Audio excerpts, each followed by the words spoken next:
Bom dia, graça e paz. Hoje é mais um dia que o Senhor já fez para que possamos viver as dádivas de Deus, as bênçãos do Senhor sobre nossas vidas. Que Deus possa iluminar cada dia mais o coração de cada um de vocês. E nesse dia tão abençoado, nesse dia tão maravilhoso, você possa realmente ser um mensageiro de boas novas, mensageiro de boas notícias. Que Deus possa resplandecer sobre ti todos os dias a sua face, o seu conhecimento, para que você possa cada dia expandir-se cada vez mais, segundo o conhecimento de Deus e do nosso Senhor Jesus Cristo de Nazaré. Sabemos que é por meio do conhecimento que nós vamos viver uma vida extraordinária e em tudo vamos ter ampla suficiência para vivermos uma vida de paz e principalmente para que possamos abençoar aqueles que estão à nossa volta. Somos a luz do mundo, somos o sal da terra, estamos aqui com um propósito divino de representar o reino de Deus e estabelecer coisas absolutamente maravilhosas e magníficas para que o mundo possa ver em nós a luz do Evangelho de Cristo. Nós não servimos a um Deus morto, nós não servimos a um Deus falso, nós não vivemos uma religião, ao contrário, nós estamos firmados sobre a verdade que liberta, e essa verdade, ela tem se tornado parte de nós a cada dia. Todos os dias que nos colocamos em frente da palavra de Deus e abrimos o nosso coração para receber essa palavra com mansidão, ela vai moldando a nossa mente, e por meio dessa moldagem de mente, nós vamos vivendo a plenitude de Deus na terra. É importante que você carregue sempre a consciência do Espírito. Carregue em você a consciência de que você é filho de Deus. Você foi gerado para brilhar, você foi gerado para ser uma grande bênção. Então sejam todos muito bem-vindos. Bruno Costa, seja bem-vindo, Bruno, meu filho querido do coração. Saudade dos nossos tempos de conselho amigo. Bem-vinda a nossa querida Stephanie Campos, seja muito bem-vinda. Gabriel Cursino, Simone Borges, todo mundo conectado conosco aí. Seja bem-vinda tia Ângela, seja bem-vinda também Camila Santiago, sempre presente, fortíssima nas divulgações. Andresa Guimarães está aí conosco também, Tassiana, o Milagre, Yara Ramires, aliás é Isa Ramires, bom dia Izinha. Todo mundo aí junto, conectado para mais um dia glorioso. Gente, você já sabe, mas não custa repetir, que todo mundo que entra tem um compromisso formal de fazer com que essa live se espalhe, se expanda e possa chegar a lugares longínquos. Coloca o dedo no coração, solta uma rajada de coraçõezinhos e compartilhe para 5, 10, 15, 20 pessoas. Quanto mais se compartilha, mais a palavra de Deus se espalha sobre a face da terra e mais o reino de Deus se fortalece. Estamos continuamente destronando principados e potestades a comando do Rei das Trevas. Nós somos a luz do mundo e as trevas não podem deter-nos. Nós vamos avançar a cada dia porque ninguém pode paralisar a igreja de Jesus Cristo de Nazaré. Um abraço a você, Cristina Monteiro, Fernanda Bossi, Camila, seja bem-vinda também aí, Jack Reis, seja bem-vindo, Jack, direto de Campina Grande, Diógenes, Maria do Carmo, todo mundo conectado. Eu estou hoje pilhadaço. Deus é poderoso para fazer infinitamente mais além do que tudo que pedimos ou pensamos, segundo o seu poder que em nós opera. Quem está comigo nessa manhã, levanta as suas mãozinhas para cima e dá um glória a Deus aí. Vamos nessa, vamos sacudir o planeta com a palavra de Deus. Deus é bom. Isabelle, ou Isabel Sabino, Sil Borges, Viviane Vidigal, Daniela Renata, seja bem-vinda. Felipe Gustavo Braga, Gisa Paglione, seja bem-vinda também. Tá todo mundo conectado, estamos chegando lá, quase 50 pessoas já. E nós vamos começar o nosso conteúdo exclusivo nesse exato momento. Nós só precisamos que você, mais uma vez, compartilhe. Mais uma rodada de compartilhamentos, mais uma apertadazinha no coração aí, sem perder a empolgação. Vamos lá, todo mundo. Rafael Luque, meu filho amado. Dani Silvério, que não perde uma. Carol, seja bem-vinda também. Tá todo mundo aí. Gente, veja só. Nós estamos caminhando no entendimento claro das Escrituras sobre o tema prosperidade bíblica, um olhar de Deus sobre a vida de prosperidade. Nós temos crescido, entendido e avançado a cada dia. Entendemos nesses dias que Deus nunca, jamais desejou estabelecer uma religião, até porque não foi isso que Adão perdeu. Adão perdeu o reino, Adão perdeu o governo de Deus sobre a terra. E Deus, no tempo oportuno, enviou seu Filho amado, Jesus Cristo de Nazaré, para restaurar todas as coisas, para recuperar aquilo que se havia perdido. Eu não sei se você se lembra, mas a Bíblia narra uma história de uma mulher que perdeu uma dracma e ela procurou até encontrar. Então veja, é assim que as coisas funcionam. Deus, ele um dia estabeleceu no seu plano eterno que ele estabeleceria a terra e sobre ela o reino de Deus. E deu ao homem a capacidade de governo, de administração, de condução, de regência da terra. O homem seria o príncipe regente de Deus sobre a terra como uma extensão do próprio reino dos céus, né? E nós, seus súditos, sua família, seus filhos, estaríamos em pleno governo e poder através da autoridade que emana do Pai, né? O Pai que tinha os seus filhos em volta da mesa, celebrava as conquistas, celebrava a vida, né? Em volta desse grande ciclo chamado família, né? Porém, infelizmente a gente sabe o que aconteceu. Adão acabou de alguma forma entrando em rebelião com Deus por causa da sua desobediência. Ele abriu mão de todos os privilégios e acabou sendo escravizado pelo império das trevas. O príncipe deste mundo, Satanás, então o escravizou. E por meio da ignorância, da falta de conhecimento ou revelação, tem escravizado a humanidade até hoje. Porém, Jesus veio como luz do mundo. Luz significa conhecimento, revelação.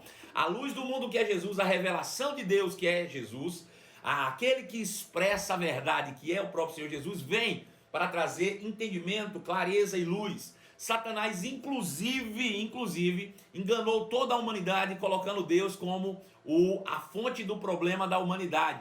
Muitas pessoas ainda acreditam que são pobres por causa de Deus. Muitas pessoas acreditam que estão doentes por causa de Deus. Deixa eu te dizer, essa é uma conversa fiada do império das trevas, do império da ignorância, daqueles que não têm conhecimento. Mas Jesus veio, irmãos, para desmistificar isso, para quebrar todas as coisas. Ele é a luz do mundo e ele traz a vitória por meio do conhecimento. Ele diz: conhecereis a verdade e a verdade vos libertará. Deus é bom, meu irmão, seu reino é de luz. Deus é um Pai de amor. Portanto, durante 4.000 anos, Deus trabalhou incessantemente num plano de redenção. Aproximadamente 4.000 anos trabalhando. Deus usou para isso um homem chamado Abraão e por meio dele plantou uma semente na humanidade para que por meio dessa semente Deus pudesse trazer o Salvador ao mundo.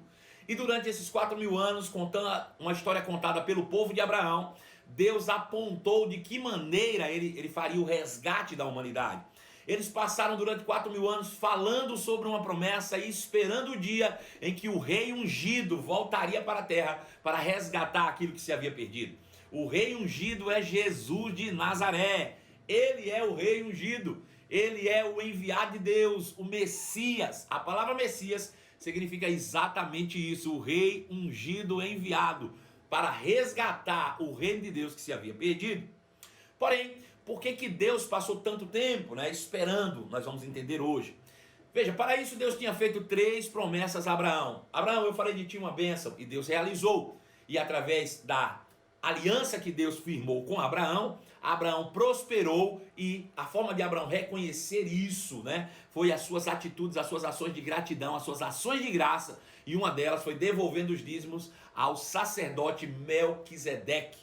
A partir daí Deus cria em Abraão uma grande nação, o abençoa, o faz uma aliança, e a forma que Deus estabelece para que a nação de Israel fosse continuamente ou andasse continuamente no trilho do sucesso, era através das suas ações reconhecesse que tudo provinha de Deus, através de seus dízimos e ofertas entregues ao sacerdote Arão, que representa a tribo de Levi. Porém, fechado esse ciclo, agora Deus parte para a última e definitiva etapa da redenção, que é quando ele abençoaria todas as famílias da terra por meio do justo, por meio do crente Abraão. Todas as famílias da terra seriam alcançadas agora por causa da promessa a um homem de fé chamado Abraão. Então, estamos agora na última fase, do plano de redenção, da estratégia de Deus para restabelecer o seu reino. Por que Deus esperou tanto tempo para enviar o seu Messias, o seu rei ungido, que resgataria todas as coisas? porque o homem precisaria estar preparado para receber a mensagem. Veja, durante 4.000 anos, o povo de Israel, ou 2.000 anos aproximadamente aí entre Moisés e Jesus, o povo de Israel desenvolveu, infelizmente, uma religião. Se Jesus vem agora, antes do tempo, e eles não têm essa clareza de qual era a mensagem de Deus, poderiam ter transformado o cristianismo em uma religião. Então, Deus precisava ter o tempo perfeito para que a mensagem de Cristo pudesse ser assimilada de maneira perfeita. Veja, se a mensagem de Cristo é: arrependei-vos, pois é chegado o reino de Deus. Veja, a mensagem de Cristo não era estabelecer uma religião, era estabelecer o reino de Deus. Era estabelecer o reino de Deus. Então veja, se a mensagem de Deus é estabelecer o reino de Deus, Deus precisava ter um modelo de reino aqui na terra que fosse parecido com o modelo de reino dos céus, para que ele pudesse, através da mensagem de Jesus, tornar evidente, claro, fácil de compreensão a mensagem de Cristo. Então, a plenitude dos tempos indica o momento exato em que seria mais prático se entender a revelação do reino de Deus. Veja, quando Jesus foi enviado para a terra, foi exatamente quando o Império Romano estava no governo. O Império Romano foi o reino estabelecido na terra mais parecido com o sistema do reino de Deus. Então veja, por esse motivo, quando Jesus aparece dizendo: arrependei-vos porque é chegado o reino de Deus, as pessoas sabiam exatamente do que Jesus estava falando, porque eles tinham uma referência natural daquilo que era reino. Então, por isso, a plenitude dos tempos é imprescindível para que Jesus, de fato, pudesse manifestar a sua mensagem de maneira poderosa. Então, na plenitude dos tempos, onde o Império Romano estava em plena atividade, Deus envia seu Filho amado para cá, para que ele estabelecesse de volta o seu reino. E a mensagem de Jesus em todo o tempo foi essa. Eu quero desafiar depois você a ler o Novo Testamento, a ler os Evangelhos, olhando e ficando atento sempre às declarações de Jesus. Quando ele diz: eu vim para estabelecer o reino do meu Pai. O reino de Deus está perto. E você vai notar com toda clareza que Deus não enviou seu Filho para estabelecer uma religião, né? Ele veio resgatar o que se havia perdido, ou seja, o domínio do homem sobre a terra, o reino de Deus sendo novamente recolonizado sobre a terra. E esse reino se inicia novamente com a pessoa de Jesus, quando ele chega aqui e começa a colocar ordem nas coisas. Então Jesus vem para restabelecer o reino de Deus na terra e fazer com que a promessa de Deus a Abraão se cumpra plenamente em nós, aqueles que cremos, que através de Abraão, ou seja, a partir do modelo de Abraão, crendo naquele que ressuscitou a Jesus dentre os mortos, nós nos tornássemos justos e, por meio da justiça, pudéssemos assumir de volta o papel que era nosso. Nós estamos em plena atividade do reino de Deus. Quem é o reino de Deus? Sou eu. O reino de Deus é você. O reino de Deus são todos aqueles que professam o nome de Jesus. Nós somos o reino de Deus. Então procurai, buscai, até encontrar por meio da meditação e do raciocínio lógico os princípios elementares do reino de Deus, para que você possa de fato andar segundo retidão e justiça, que são os princípios fundamentais do reino de Deus. Então, quando Jesus vem, ele, ainda que estivesse nesse mundo, ele não pertencia a esse mundo. O reino dele era outro. Ele estava diretamente amparado pelo reino de Deus. Então, ele não tinha dependência do mundo, ele não estava aprisionado no mundo, ele estava completamente conectado em Deus. Ele dizia: eu não faço nada de mim mesmo, eu só faço aquilo que eu vi o meu Pai falar, que eu vi o meu Pai fazer. Eu estou no Pai e o Pai está em mim. Aquilo que eu vos digo não são verdadeiramente minhas palavras, mas o meu Pai que me instrui a falar todas as coisas. Veja, Deus está governando na terra por meio de um homem chamado Jesus Cristo de Nazaré. A partir do céu, Deus governa a terra através de homens. Veja, eu vou te falar de novo. Quando Jesus chega e ele diz: se eu expulso demônios, se eu curo os enfermos pelo Espírito de Deus, logo é porque é chegado o reino de Deus. Veja, Deus, a partir do seu reino espiritual dos céus, ele, a partir de lá, por meio de um homem chamado Jesus, começa a trazer ordem para a terra, reestabelecendo o reino. Essa era a ideia original de Deus, que nós, os seus filhos, governassem a terra por meio do seu Espírito, que em nós habita. Então, quando o Espírito se manifesta em nós, nós começamos a governar o mundo à nossa volta e colocar ordem nas coisas, trazendo governo e domínio de equidade e justiça. Essa era a ideia original de Deus e nós estamos aqui para restabelecer todas as coisas. É isso que é. Então veja, o parâmetro da mensagem de Jesus era sempre o Império Romano. Quando Jesus falou, por exemplo, eu edificarei a minha igreja e as portas do inferno não prevalecerão contra ela. A palavra igreja ali é a palavra eclésia. E a palavra eclésia já era uma palavra que era usada para o senado do Império Romano. Homens que foram chamados pelo rei, com o chamado do próprio rei, para governar com ele, tomar decisões e estabelecer a ordem do Império Romano.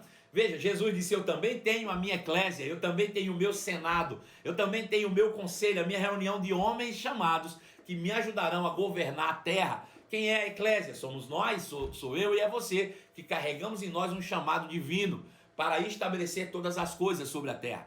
Então veja, quando durante o tempo do Império Romano se pegava uma moeda de ouro ou de prata, estava nela impressa a esfinge ou o rosto de César, dizendo, tudo pertence ao rei. Isso ficava óbvio que tudo aquilo que carrega o selo do rei pertence ao rei. Quer saber de uma coisa? No momento em que nós aceitamos Jesus, nós somos selados pelo Espírito de Deus. Carregamos o selo do Espírito em nós como propriedade do próprio Deus. Deus é o nosso dono agora. Deus é o nosso rei, é o nosso Senhor. Aleluia, glória a Deus. Então, todas as coisas cooperaram para que na plenitude dos tempos, Jesus não apenas anunciasse a mensagem da restauração do reino, como também essa mensagem fosse difundida por todo mundo. A própria linguagem que se usava na época de Jesus era uma linguagem universal, como hoje é o inglês para o mundo, o grego foi para o tempo de Jesus. Então,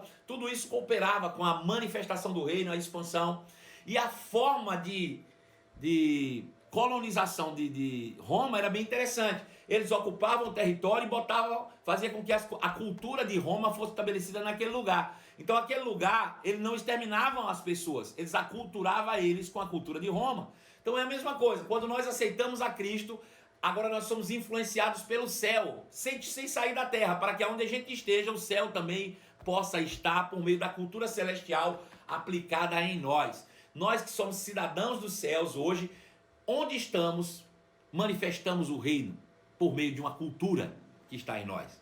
Então, todas essas coisas aí cooperam para a plenitude dos tempos, ou seja, o tempo oportuno para que Jesus, de fato, pudesse trazer o reino de Deus. Então, na plenitude dos tempos, Deus então envia seu Filho amado para nos salvar. Isso está explícito em João capítulo 3, verso 16, nós estamos voltando ao começo. Deus amou o mundo de tal maneira que deu seu único Filho para que todo o que nele crê não pereça, mas tenha a vida eterna. Infelizmente, as pessoas que transformaram essa história em uma religião e carregam sobre suas costas um fardo de um conjunto de regras, um conjunto de dogmas e doutrinas, com o objetivo de querer moldar o caráter humano como um anseio, né, interior por resolver um problema. Esse problema não se resolve com religião, esse problema só se resolve com uma reconexão divina e uma transformação mental a partir dos princípios do reino de Deus. Quem não entende isso vai eternamente julgar os que são livres e querer trazer práticas, né, para se mostrar mais, mais santos e mais justos do que os outros. É o que Jesus disse e chamou de hipocrisia. Ele sabe o que é hipocrisia? É religioso que vive fazendo coisas só para mostrar para os outros que é, quando por dentro está podre. Isso é hipocrisia. Hipocrisia, né? Ficar nas praças levantando mãos para que as pessoas vejam que eles estão orando, quando na verdade seu coração está longe de Deus. Isso é hipocrisia. Ir para a internet ficar falando mal de um e de outro crente para querer mostrar que ele tem a razão quando a vida dele está oculta. Hipocrisia. Tudo isso é hipocrisia. né? Deus nunca veio estabelecer uma religião, um conjunto de dogmas. Deus veio trazer o reino de volta. A mensagem de Jesus não foi arrepender-vos, chegou a nova religião. Não, não. A mensagem de Jesus sempre foi arrepender-vos, é chegado o reino de Deus. Nós temos que trazer isso claramente na nossa mente, irmãos. Deus veio só restabelecer um reino, uma atividade governamental sobre nossas vidas, restabelecer governo. Essa é a mensagem de Deus para nós. Nós não vivemos uma religião. A igreja de Jesus não é um exército, a igreja de Jesus não é um quartel, a igreja de Jesus não é religião, a igreja de Jesus é a manifestação do reino de Deus. É isso que nós temos que ter em mente completamente sempre. Se temos um reino agora, temos um rei, temos um senhor, temos um idioma próprio, nós temos uma moeda forte, nós temos a segurança, nós temos exército que nos guarda, nós temos tudo o que diz respeito ao reino por meio de Jesus Cristo de Nazaré, nosso Senhor, o nosso dono, que nos comprou pelo seu sangue e nos deu ao Senhor, seu Pai. Então, hoje nós pertencemos a Deus.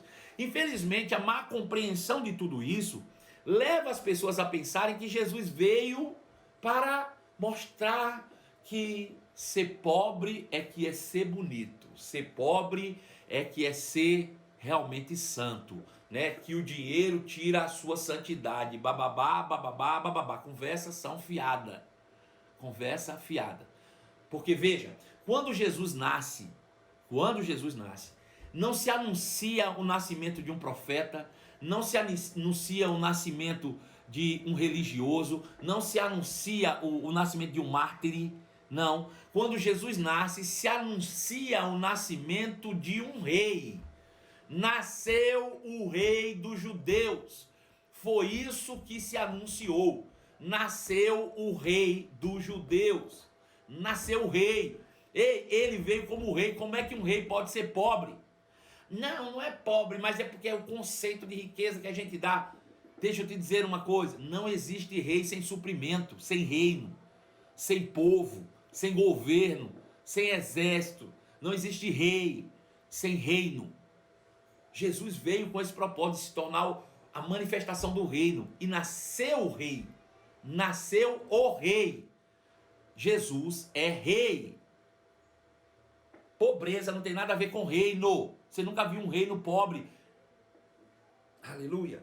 E as pessoas começam a dizer que Jesus era pobre. E por que eles dizem? Primeiro, Lucas capítulo 2 dizem: porque Jesus nasceu na manjedoura. Você não viu? Jesus nasceu numa manjedoura. Sei. Jesus nasceu não. Ele nasceu em Maria e foi colocado em uma manjedoura. O que é uma manjedoura? Vamos botar em palavras práticas. A manjedoura era um coxo. Um lugarzinho de comida de gado, né? Onde botar comida para os bezerros lá. Ele foi enrolado, parece um bercinho, né? Ele foi enrolado, envolto em panos e colocado ali dentro. Veja, ele não morou ali no curral não, gente. Você acha que Jesus morou no curral? Ele nasceu, só foi naquela noite do seu parto. E por que isso aconteceu? A Bíblia explica de uma maneira tão evidente. E ela deu à luz a seu filho primogênito, o enfaixou e o deitou numa manjedoura, porque não havia lugar para eles na hospedaria. Ou seja, o que aconteceu de fato para Jesus ter deitado, ou Maria ter dado à luz ali naquele curral? O que aconteceu? Veja, havia um decreto de César para que houvesse um recenseamento, um censo. E aí cada um dos filhos de Israel deveria voltar para a sua cidade natal, seu lugar de origem. E eles voltaram para Belém, né? Chegando em Belém, foram procurar um hotel. O hotel estava lotado, porque todo mundo tinha voltado junto com eles. Todo mundo que estava fora voltou para a cidade. Imagina, se sai um decreto aqui no Brasil de recenseamento e cada um tinha que voltar para a sua terra natal. Eu ia ter que sair de Belo Horizonte para ir em Jacobina, para fazer o meu recenseamento. Agora já não era eu sozinho, eu tinha que levar a minha família junto. Agora imagina todo mundo que saiu de Jacobina voltando. Chegasse lá, lotou os hotéis. Onde é que eu vou ficar? A mulher está dando à luz, está com dores de parto. Vai fazer o quê? Não se tem hospital naquela época. Então, arrumar um lugar coberto que pudesse lhe dar um mínimo de proteção naquele momento, e o lugar que se encontrou foi um curral. e Jesus nasce ali naquele curralzinho, mas isso não muda quem ele é. Isso é só para mostrar que ser rei não depende do que tem, depende do que é. Ser rei não depende do que você tem na tua conta. Ser rei depende do que você tem por dentro, da tua linhagem, de quem você nasceu. Deixa eu te dizer, você dizer que você é pobre, isso é um insulto a Deus. Vou dizer de novo, você asseverar que você é pobre é um insulto a Deus. É insulto a Deus. Aleluia. Está comigo? Por quê? Porque Jesus era o rei dos judeus, irmãos, filho de Deus. O que determinava ser rei era o seu sangue. Ele era filho de Deus. Então, independe do que ele tinha naquele momento, ele carregava em si mesmo a linhagem. O que faz você ser rei ou rainha, o que faz você ser próspero, não é o que você tem no banco, é o que você tem por dentro. É a linhagem do qual você foi gerado e nasceu. Você é filho de Deus. Dizer que você é pobre é um insulto contra a linhagem, contra Deus, contra o céu. Por quê? Porque a pobreza é consequência do pecado, da maldição. A gente viu isso lá no começo. Pobreza é consequência de maldição. Jesus nunca foi maldito. Aleluia! Louvado seja o nome de Jesus. Mateus capítulo 2, verso 11 diz assim. Mateus 2, 11.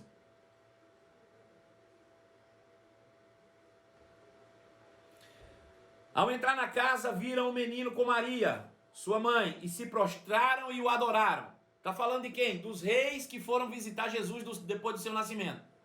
Veja, 3 homens foram avisados por Deus, 3 reis que vinham do Oriente, foram avisados por Deus. Nasceu o rei dos judeus, vai lá visitá-lo e adorá-lo. Aí a Bíblia diz que eles procuraram. Quando passaram em Jerusalém, Herodes viu a movimentação de ser, peraí, tem alguma coisa estranha aí. Esses camaradas que estão passando por aqui, estão indo para onde? Diz que vão visitar o rei dos judeus. Bom, o rei dos judeus sou eu, Herodes disse. Ele disse, não, disse que tem outro rei aí que nasceu. Aí Herodes chama eles e diz, nós fomos avisados por Deus que acabou de nascer o rei dos judeus. Essa estrela que nós vemos nos guia até ele. E Herodes disse, rapaz, quando vocês o encontrá-lo, me avise para me ir lá adorar ele também. Mentira, estava com ciúme. Ciúme por quê? Porque esses homens haviam ido adorar o novo rei dos judeus e levado presentes. A ganância de Herodes o deixou cego, enfurecido, porque ele queria tomar conta do que era de Jesus. Ele queria botar a mão no que era de Jesus. Sabe o que ele fez? Para não ficar feio, mandou os caras ir na frente, depois foi atrás para tentar matar o menino e tomar a riqueza que era dele por herança, por direito. Porque foi Deus que mandou entregar. Foi Deus que mandou o entregar. Então eles foram na frente e ao entrar na casa, viram o menino e não o bebê. Isso já tinha passado aproximadamente 2 anos desde que Jesus nasceu. Há aproximadamente 2 anos, viram o menino com sua mãe e se prostraram e o adoraram. Então abriram seus tesouros e os presentearam com ouro, incenso e mirra. Seus tesouros. Deixa eu te dizer, esses reis não iam sair lá do Oriente aqui para o outro lado, irmão, trazendo potinho na mão, não, era tesouros, caravanas de riquezas para presentear o rei dos judeus. Ô glória! Pastor, como é que o senhor imagina que era caravanas? Porque era o costume da época. Você se lembra quando a rainha de Sabá foi visitar Salomão, que era rei? Então, a Bíblia diz que ela levou uma caravana de presentes, de ouro, de coisas preciosas. Você acha que fosse um potinho que Herodes ia ficar com tanta raiva? Não, irmãos. Era muita coisa. Era muito recurso.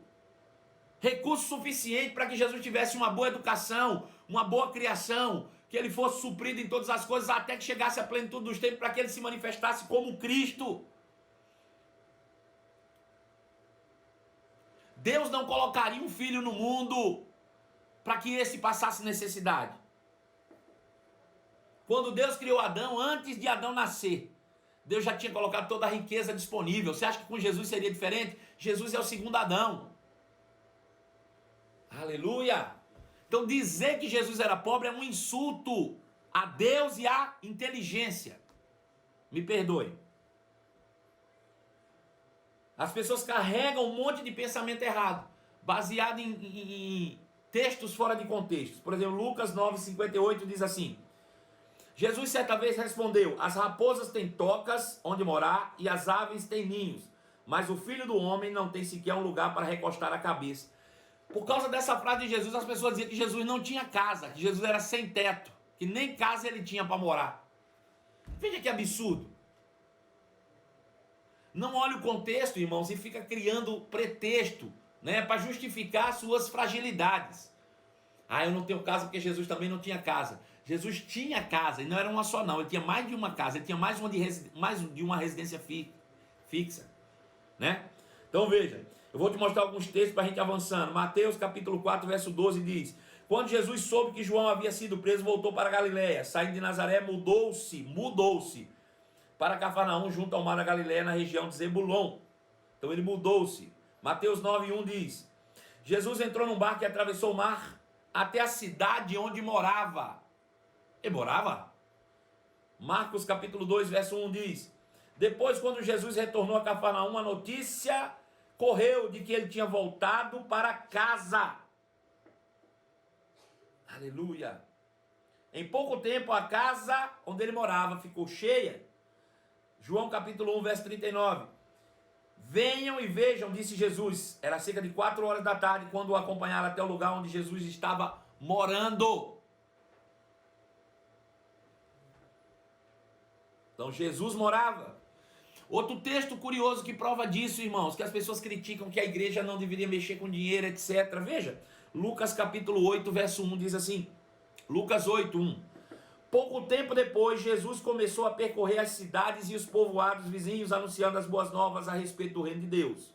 E os 12 iam com ele.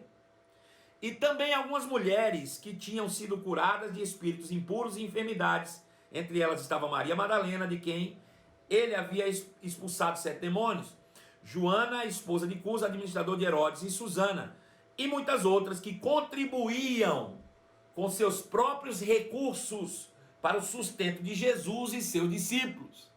Em outra versão diz, contribuía com seus bens, com suas fazendas, com suas riquezas. Não era pobre não, irmão, era gente influente. Joana, esposa de Cusa, veja, Cusa era o administrador de Herodes, ministro da fazenda do Paulo Guedes de hoje, a mulher de Paulo Guedes andando atrás de Jesus e ofertando no ministério. Não era gente pobre não era moedinha não. Sabe? Jesus tinha tesoureiro em seu ministério, um tesoureiro. Eu te pergunto, para que pobre precisa de tesoureiro se Jesus fosse pobre, irmão? Lembre-se que Jesus durante 3 anos e meio percorreu toda Israel, com seus discípulos, sustentando-os em tudo. E eles não viviam de fotossíntese, vá por mim. Não, irmãos, eles viviam com os recursos que lhes chegavam às mãos. Ainda assim, eles ajudavam os pobres. Ainda assim, eles supriam as necessidades dos aflitos. O ministério de Jesus sempre foi um ministério organizado e suprido em todas as áreas. Por quê? Porque ele é filho de Deus. Ele veio manifestar o reino de Deus e seu pai é dono de todas as coisas. Ainda quando, em algum momento, o dinheiro não era a questão, irmãos, Deus supria cada uma das suas necessidades por meio do seu poder. Aleluia. Louvado seja o nome de Jesus. Agora, as pessoas dizem, mas a Bíblia diz que ele se fez pobre. É verdade. E eu quero te mostrar esse texto, 2 Coríntios, capítulo 8, verso 9, diz: vocês conhecem a graça do nosso Senhor Jesus Cristo, embora fosse rico, por amor de vocês ele se fez pobre, para que por meio da pobreza vocês se tornassem ricos. Veja, a Bíblia diz que Jesus era rico e se fez pobre, para que por meio da pobreza que ele se fez, eu me tornasse rico, que era pobre e ficasse rico. Ele era rico e eu pobre. Ele se fez pobre para que eu me tornasse rico. Ele era rico e eu era pobre. Ele se fez pobre para que eu me tornasse rico. Houve uma substituição aqui de papéis. Ele assumiu o meu lugar para que eu assumisse o dele. Agora, tem gente que acredita que isso aconteceu quando ele deixou o céu e veio para a terra. Não, ele era rico no céu. Aqui na terra ele se fez pobre. Veja, a pobreza, irmãos, é uma consequência da maldição. Assim como o pecado, a morte, assim como a doença, também é uma consequência da maldição. A pobreza, a morte, a pobreza e a miséria são consequências do pecado de Adão. Jesus não apenas se fez pobre, ele se fez pecado por nós. 2 Coríntios, capítulo 5, verso 21. Aquele que não conheceu o pecado, Deus o fez pecado por nós, para que nele fôssemos feitos justiça de Deus. Deixa eu dizer, ele se fez pecado só espiritualmente? Ele era justo só espiritualmente? Na carne ele era pecador? Me responde essa, por favor. Ele só era justo espiritualmente, na carne ele era pecador? Ou na carne ele era justo também? Fala comigo aí. Hã? Quem me responde?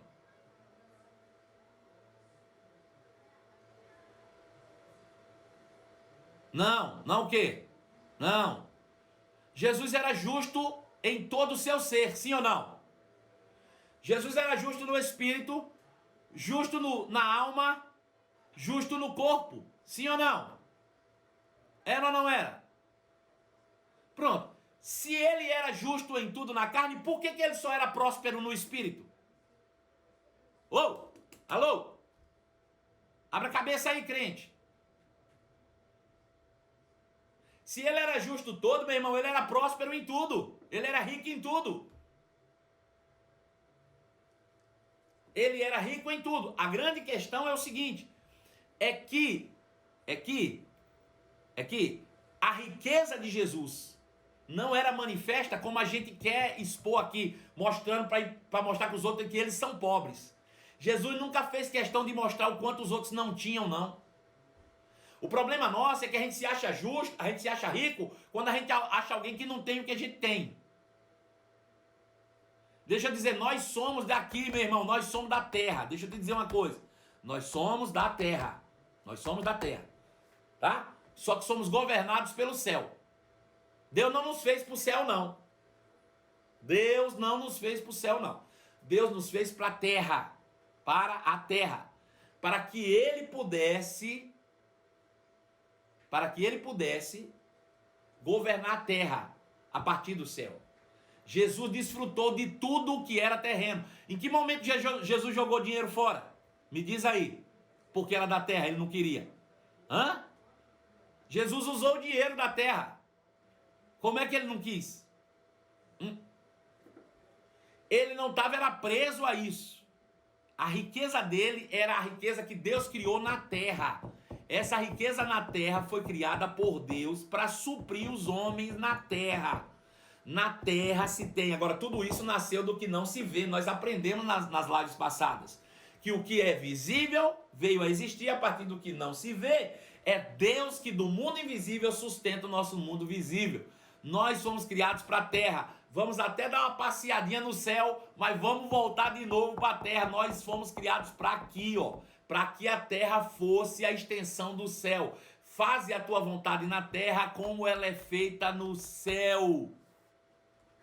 Presta atenção. Né?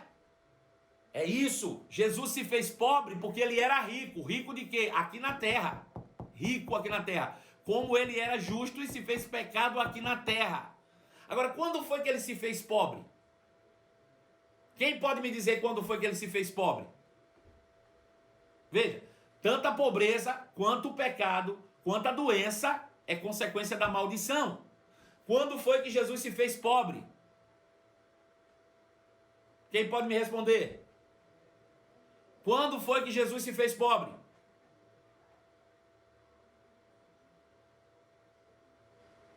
Alguém está dizendo quando ele morreu. Na cruz que ele se fez pobre. Na cruz ele se fez pobre. Por quê? Porque lá ele se fez maldito. Cristo nos resgatou da maldição da lei, fazendo-se ele mesmo maldição em nosso lugar. Porque está escrito, Maldito todo aquele que for pendurado no madeiro. Jesus se fez maldito na cruz e obviamente a consequência da maldição recai sobre ele. Na cruz, ao se fazer maldito, ele se fez pecado. Na cruz, ao se fazer maldito, ele se fez doença. Na cruz, ao se fazer maldito, ele se fez pobre, miserável por nós. Aleluia. Louvado seja o nome de Jesus. Então veja, ele se fez maldito por nós, pecado por nós. Aleluia. Veja, e os tesouros que, até alguém perguntando, diz que na Bíblia não fala nenhum bem material de Jesus. E os tesouros que os reis trouxeram para ele? Onde é que ele enfiou? Me diz aí.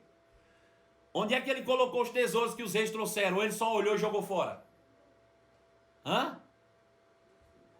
Ele não andava numa jumentinha emprestada, não. Ele pegou a jumenta só para provar o que estava escrito. Né? Não tem nada disso, não. E nunca lhe faltou coisa alguma. Agora a questão é o seguinte: a prosperidade de Cristo não era expressa como a nossa prosperidade, não. Que a gente fica querendo ostentar bens. Não, não, não. Jesus tinha prosperidade segundo os olhos de Deus, que é ter todas as suas necessidades supridas e cumprir o seu propósito. E ele não fez isso por meio de fotossíntese. Ele fez isso com recurso. Ele sustentou 70 discípulos andando com ele para cima e para baixo, né? Com grana, dinheiro, não foi de outra maneira, né? Onde ele colocou toda a riqueza que ele recebeu dos reis, ele olhou, contemplou e jogou fora? Não, queridos, não se deixe enganar. Jesus foi suprido em tudo por Deus. Ele tinha todo o recurso necessário e o fez. Para quê? Para estabelecer o reino. Para trazer de volta Deus para habitar em nós.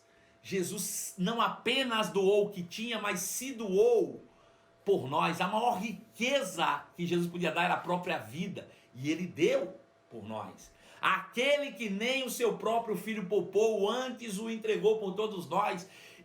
Como não nos daria todas as outras coisas de graça? Paulo diz: ei gente, tudo é vosso. Tudo é vosso, seja as coisas, seja o mundo, seja o que for. Foi-lhes dado o reino. Não tem mais, ó pequeno rebanho, Deus lhes deu o reino. O reino. Você recebeu tudo de volta em Deus. Deus não criou, irmão, riqueza para dar para o diabo, não. Pode ter certeza. Deus não criou ouro e prata para dar para o diabo, não. Ele criou para os seus filhos. O diabo é que infelizmente, ou a gente é que infelizmente deixou o diabo por meio da ignorância tomar posse de todas essas coisas. Aleluia. Aleluia. Deus é bom, irmãos. E Jesus se fez pobre para que nós fôssemos ricos. Jesus assumiu a nossa miséria humana, a pobreza, para que nós desfrutássemos da riqueza, da prosperidade. Mas reitero mais uma vez, as riquezas aos olhos de Deus, a prosperidade bíblica não diz respeito a você ostentar bens. A riqueza por parte de Deus não diz respeito a você ostentar bens sobre os que nada têm. Paulo condena isso em 1 Coríntios capítulo 11, daqueles que tinha e deixava os que não tinha com fome. Isso não é riqueza, isso é miséria do mesmo jeito. Tem gente que é tão pobre, tão miserável, que tudo que tem é dinheiro, irmãos. Veja, toda a riqueza que nos foi concedida em Deus, ela serve com um propósito: cumprir o nosso propósito na terra. Nós hoje somos embaixadores de Deus na terra, e essa embaixada é suprida pelos céus. Deus preparou recursos de toda sorte para que nós pudéssemos viver amplamente suprido em todas as coisas. Meu Deus há de suprir cada uma das vossas necessidades segundo a sua riqueza em glória. Aleluia! Não precisa nos faltar nada, irmãos, absolutamente nada, porque Deus a tudo proveu para que vivêssemos de forma ampla, em ampla suficiência, e redundasse em plena generosidade. Essa é que é a verdade.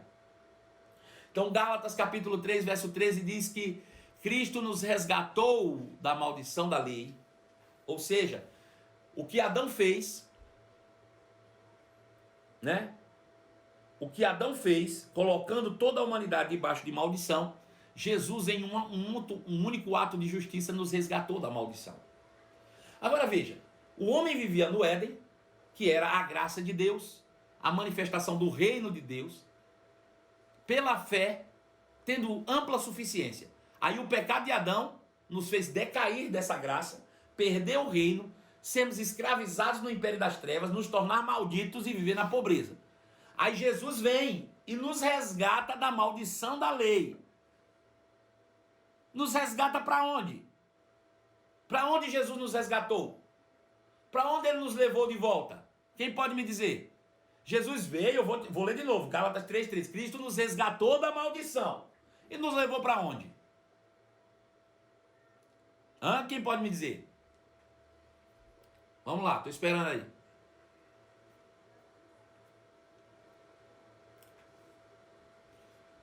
Para o reino, claro.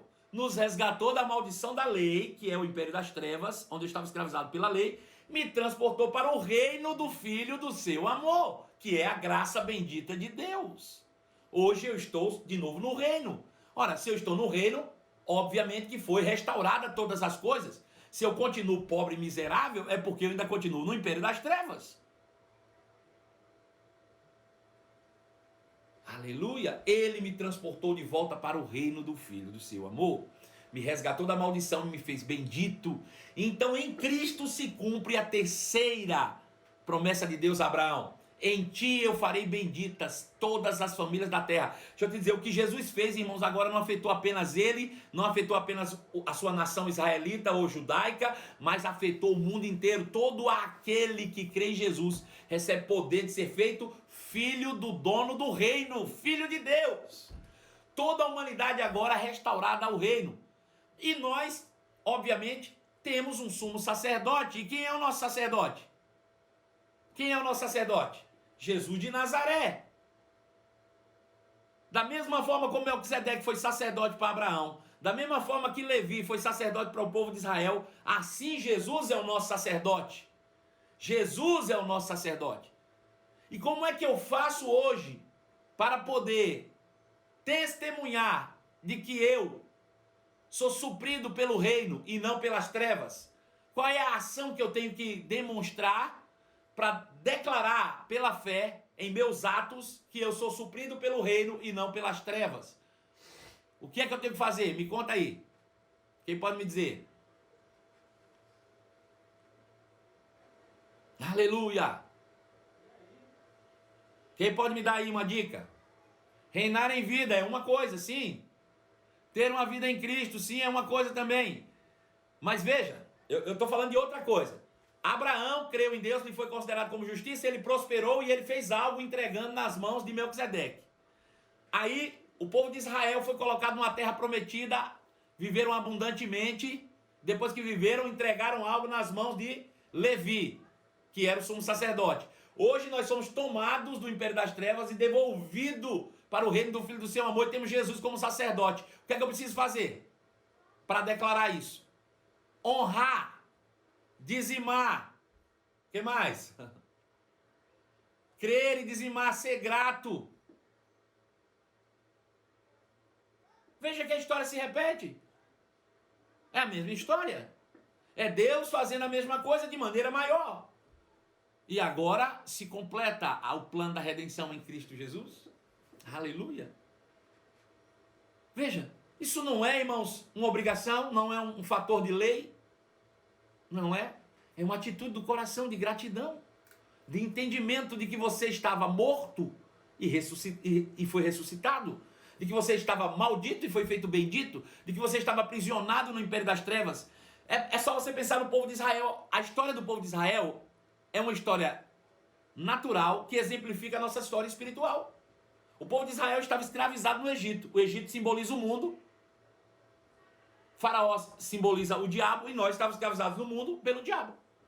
Aí Deus levantou Moisés, que simboliza Jesus, que fez o povo passar pelas águas para ser salvo, que simboliza o batismo, que fez com que a nuvem cobrisse eles para conduzi-los, que significa o Espírito Santo, que entrou numa terra prometida, que é Cristo, que prosperou pela fé, E que reconheceu isso fazendo o quê? Entrega seus dízimos. Porque agora eu sou seu pai, e o pai precisa de honra. Aleluia. Louvado seja o nome de Jesus.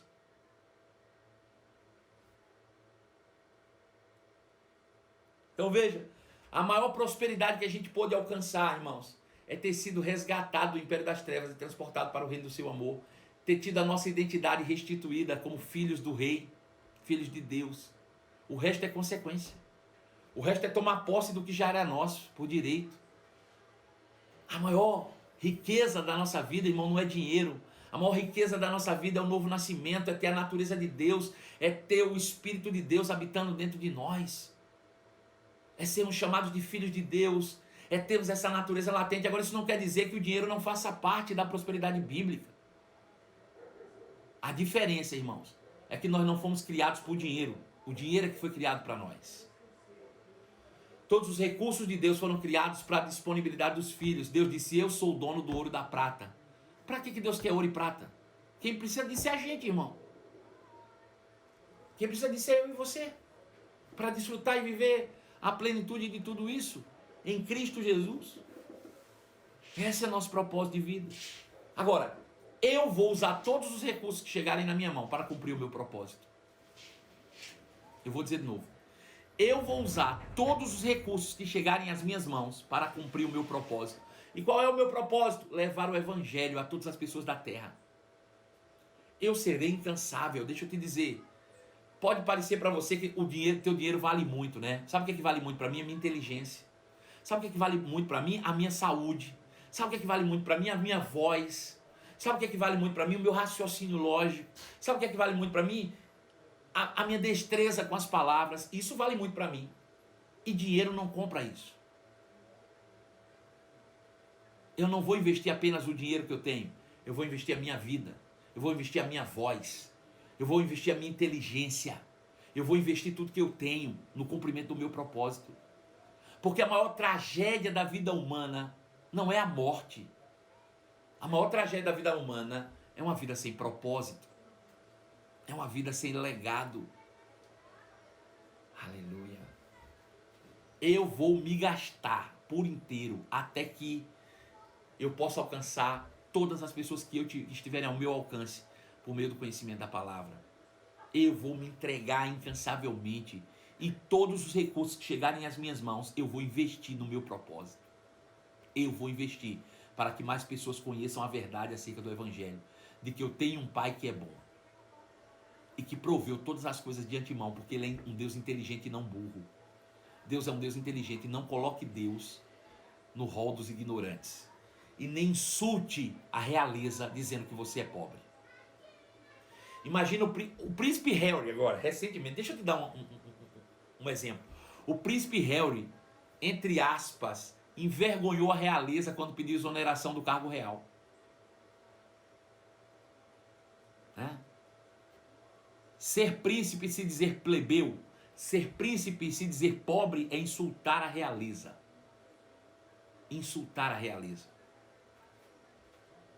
Seu pai é o Deus do universo, o rei do seu reino. Mas antes de qualquer coisa, ele é seu pai. Aleluia. Aleluia. Louvado seja o nome de Jesus para sempre. Porque ele nos resgatou do império das trevas.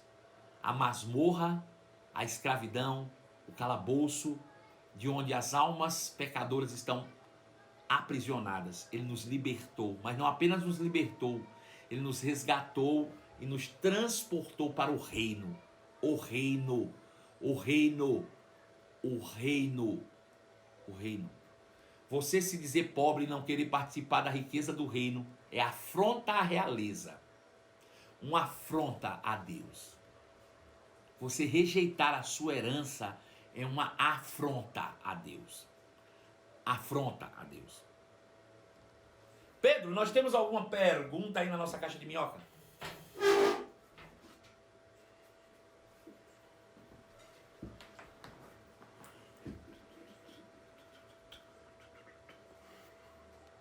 Lá embaixo, as últimas lá, vai lá. Tem alguma coisa? Após o arrebatamento, iremos ficar na terra ou no céu? Veja, nós no arrebatamento vamos para o céu, mas só vamos para lá para sermos protegidos e guardados. Por quê? Porque haverá um derramamento de juízo sobre a terra. Juízo sobre quem? Sobre aqueles que durante todos esses anos ouviram a palavra e não quiseram dar crédito ao Filho de Deus. Esse é o julgamento, que a luz esteve no mundo e as pessoas amaram mais as trevas do que a luz. Por quê? Porque as suas obras eram más. Ou seja, as pessoas preferem ficar na ignorância do que o conhecimento da verdade. Então, por causa disso, mesmo tendo ouvido falar de Jesus, e eles preferiram a ignorância, preferiram as trevas, a Bíblia diz que por causa disso haverá juízo sobre eles. Só que nós não somos destinados ao juízo. Nós somos o povo de Deus que já foi julgado na cruz por Cristo e absolvidos pela salvação. Seremos resgatados, seremos arrebatados dessa terra durante o período da tribulação, que é o período de juízo sobre a terra. Nós estaremos guardados no céu. Assim que isso terminar, Jesus vai voltar para restaurar o reino por completo. E nós voltaremos com ele para governar 1000 anos aqui na terra. 1000 anos aqui na terra. A terra foi feita para nós. E ela vai continuar sendo nossa. Os céus, o mais altos céus, são os céus do Senhor. Mas a terra ele deu aos filhos dos homens. Ele deu. E se ele deu, é nosso. E se é nosso, meu irmão, tudo que está na terra é nosso. Portanto, tudo diz respeito a recurso para cumprir o teu propósito terreno. Tudo diz respeito a recurso para cumprir um propósito terreno. Então, aproveite que você é filho do rei e desfrute da realeza. É isso que Deus espera de você, para que você tenha uma vida de paz. Por quê?